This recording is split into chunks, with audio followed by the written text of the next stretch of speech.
Athletes who were caught cheating, Part 2. In 1994, on the day before the U.S. Figure Skating Championships, title holder Nancy Kerrigan was filmed finishing a practice skate, but just seconds later she was screaming in pain on the ground after a man with a police baton attacked her. The attack severely bruised her knee, which made her unable to compete. Her longtime rival Tonya Harding went on to take first place and was selected alongside her for that year's Winter Olympic skating team. However, police soon discovered that the attack on Kerrigan had been ordered by a bounty hunter. In a shocking twist of events, Tonya Harding's ex-husband Jeff Gillooly and her once bodyguard Sean Eckhart were labeled as the culprits. They'd hired the bounty hunter to break Kerrigan's leg, removing Harding's competition in the upcoming events. Although she claimed she had no part in the conspiracy, Harding later admitted that she knew her ex-husband had been involved, but she'd failed to report it. But karma had the last laugh. At the games, a malfunction with her skates saw Tonya placed down in 8th, while Kerrigan managed a silver in 2nd. Here are 3 regular things that are illegal in North Korea. Mourning without meaning it. Yes, you can go to jail for that. When a public leader dies, the citizens need to show intense hysteria and public mourning as a symbol of their loyalty and adoration. People who fail to put up a show are taken into custody, and the people who don't show up to mourn at all are executed. Jeans are also illegal in North Korea as they are seen as an American symbol. Since North Koreans consider America as their #1 enemy, jeans were banned. The hate towards the US and the West is so strong that kindergarten kids are being taught to dislike everything to do with them. There are estimated to be between 200,000 and 400,000 Christians in North Korea. However, practicing religion is illegal. Citizens are only allowed to worship Kim's family, and owning a Bible could get you in prison, or worse,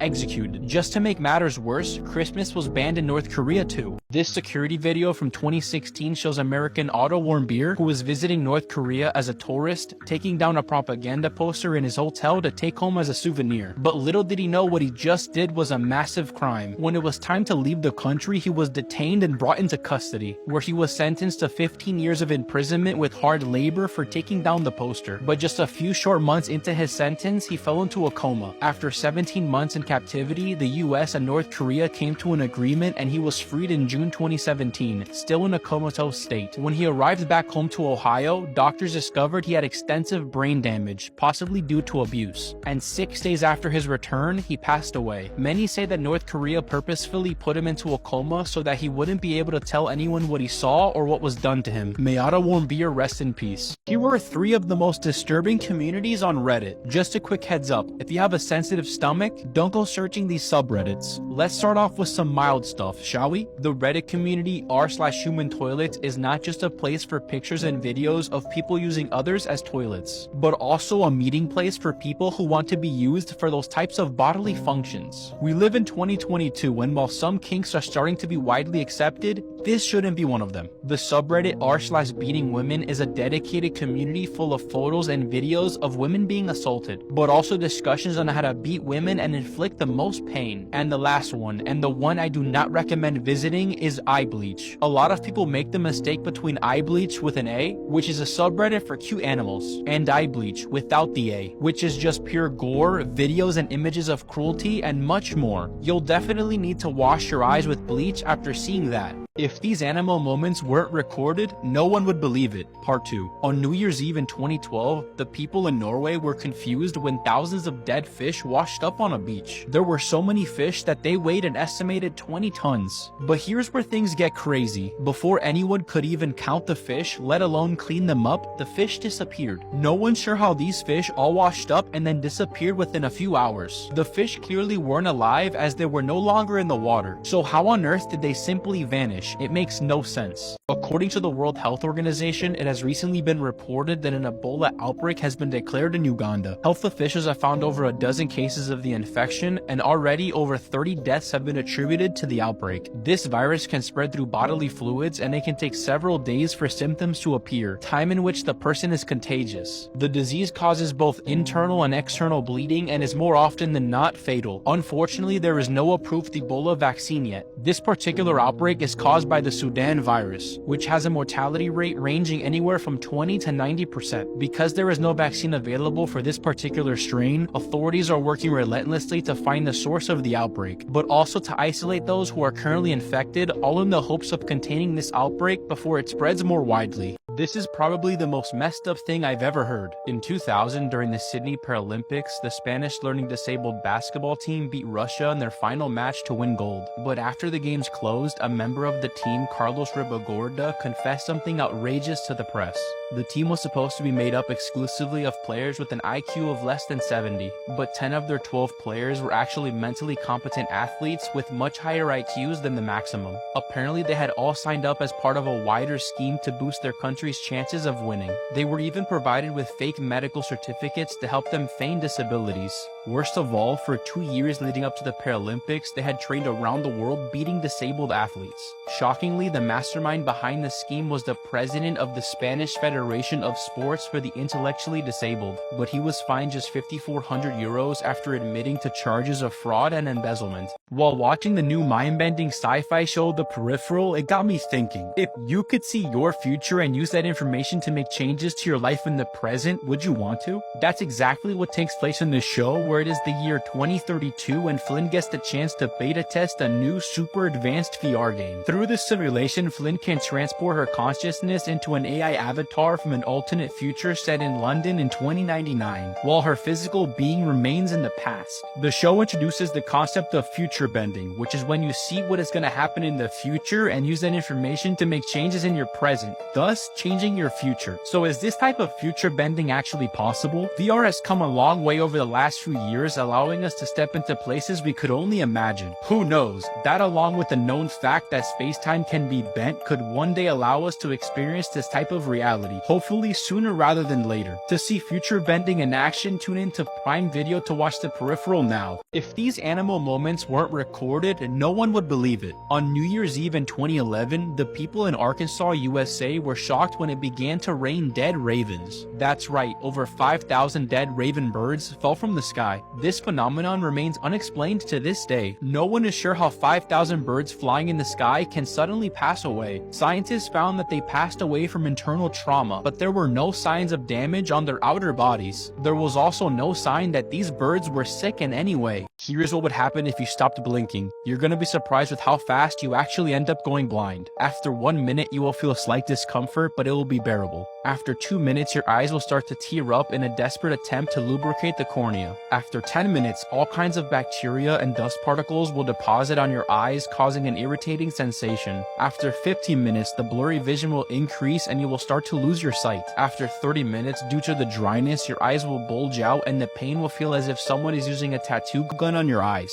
After 60 minutes, debris and bacteria growth will make your eyes a junkyard. And due to the dryness, your eyes are now unmovable. After 2 hours, the areas surrounding your eyes have swollen as big as a golf ball. But hey, you've made a new world record for holding it this long. After 4 hours, your cornea is starting to tear open, and your eyes are now under a serious bacterial attack that will soon kill your eyes. After 8 hours, you are completely blind now, and your eyeballs need to be removed to stop the deadly bacteria growth from spreading to the brain. This woman's story is so insane it might make you not want to win the lottery. In 1999, Tonda Dickerson went from being a waiter barely scraping by to a multi-millionaire overnight. While working at a Waffle House in Alabama, Tonda received a lottery ticket as a tip. 6 days later, Tonda realized she had won $10 million. But shortly after winning the money, Tonda's ex-boyfriend Stacy Martin kidnapped her at gunpoint. He was about to kill her when she took his gun and shot him in the chest. Stacy survived the shot and somehow faced 0 charges after kidnapping and trying to kill Tonda. Her bad luck didn't end after the attack, as she was then faced with a lawsuit by her past co-workers.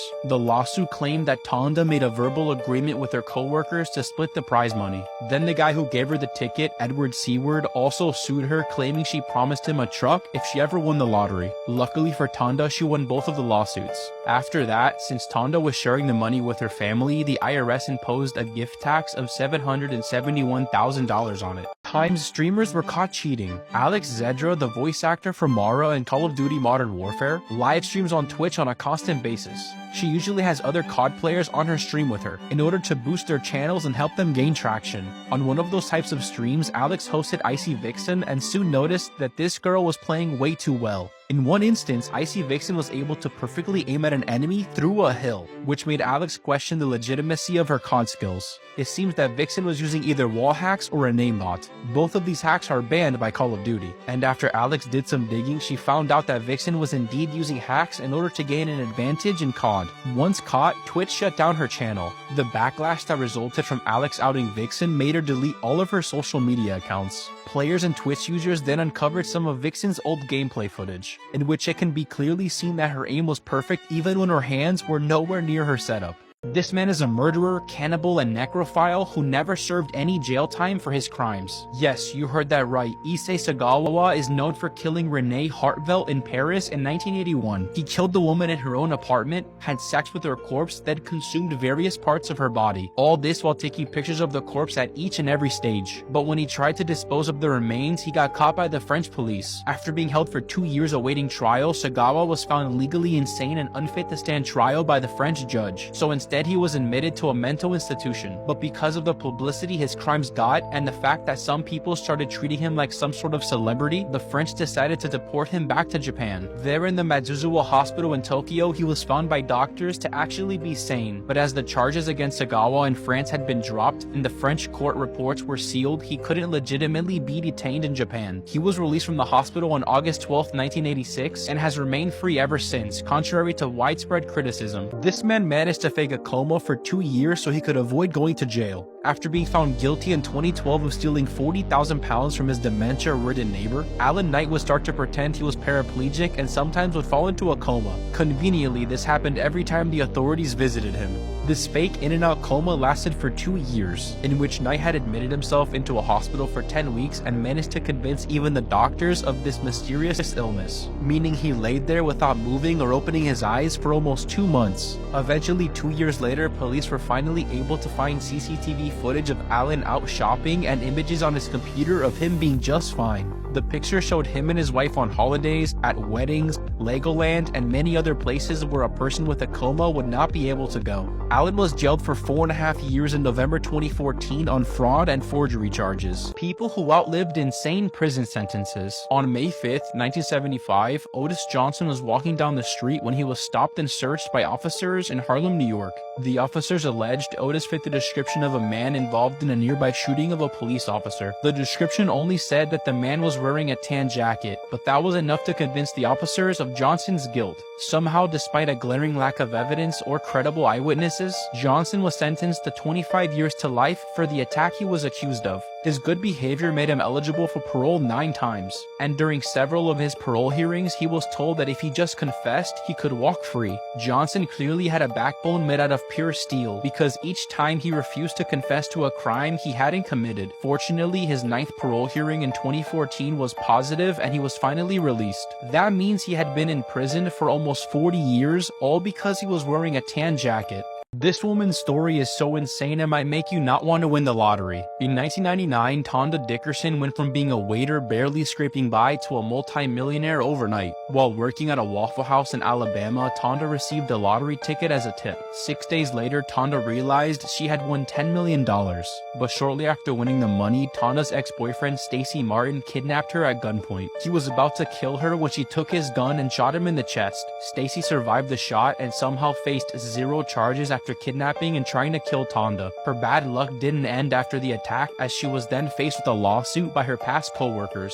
The lawsuit claimed that Tonda made a verbal agreement with her co-workers to split the prize money. Then the guy who gave her the ticket, Edward Seward, also sued her, claiming she promised him a truck if she ever won the lottery. Luckily for Tonda, she won both of the lawsuits. After that, since Tonda was sharing the money with her family, the IRS imposed a gift tax of $771,000 on it. This man was a rogue serial killer, but now he's a YouTuber. Pedro Rodriguez Fillo started to take lives at 14 years old when he killed the vice mayor of Alfinas with a shotgun for firing his father. While he was on the run, he met Maria Olympia. They quickly fell in love and got engaged. Unfortunately, soon after that, Maria was brutally murdered by rival gang members, so Pedro set out to seek vengeance. He infiltrated a wedding arranged by the rival gang leader and massacred 7 gang members, injuring many more. Soon Pedro got the news that his father was in jail for killing his mother, so he visited visited him in prison and killed him by stabbing him 22 times. He then carved out his father's heart and bit a piece of it. When he was rearrested in 1973, he claimed the life of 47 inmates. Even though he officially killed 71 people, he was only sentenced to 30 years in prison, since Brazil's maximum prison sentence is 30 years no matter the crime. After spending 34 years of his life in prison, he was released for the final time in 2018, and now runs a YouTube channel to prove he has a good side. Movie scenes you thought were CGI but are actually practical effects. In this scene from the first Spider-Man movie where Peter Parker acquires his spidey senses, Peter saves Mary Jane from falling when she slips on a spilled drink, and also catches her lunch tray with all its contents. This whole sequence was real and no CGI was used in the making. It took Tobey Maguire 16 hours and 156 takes to get this shot. Weightlessness is often shot using CGI in space movies, but director Ryan Howard wanted to keep it real in Apollo 13. He used a KC-135 straddle tanker for achieving zero gravity. A single flight provided the film crew with just 20 seconds of weightlessness, and it took the film crew 6 months to get all the zero gravity shots. Now, we all know Marvel is known for their extensive use of CGI, but the ending skydiving scene from Iron Man 3 was shot without CGI. The production recruited the Red Bull skydiving team to act out all the roles in the scene, and filming the sequence took almost 40 jumps in a span of 6 days. This is a plague doctor from the 17th century, and believe it or not, this ridiculous costume ended up saving these doctors' lives, but not in the way you might think. You see, these doctors were hired by cities during bubonic plague breakouts, and at the time, it was believed that this plague was caused by bad air, so they stuffed a bunch of spices into a beak to act as a respirator. They also wore a long gown coated in wax to prevent this bad air from sticking to them. Now, they were wrong about this bad air theory, as the plague was actually caused by fleas. But because they coated their gowns in wax, it prevented the fleas from nesting on them, which ended up saving a lot of these doctors' lives.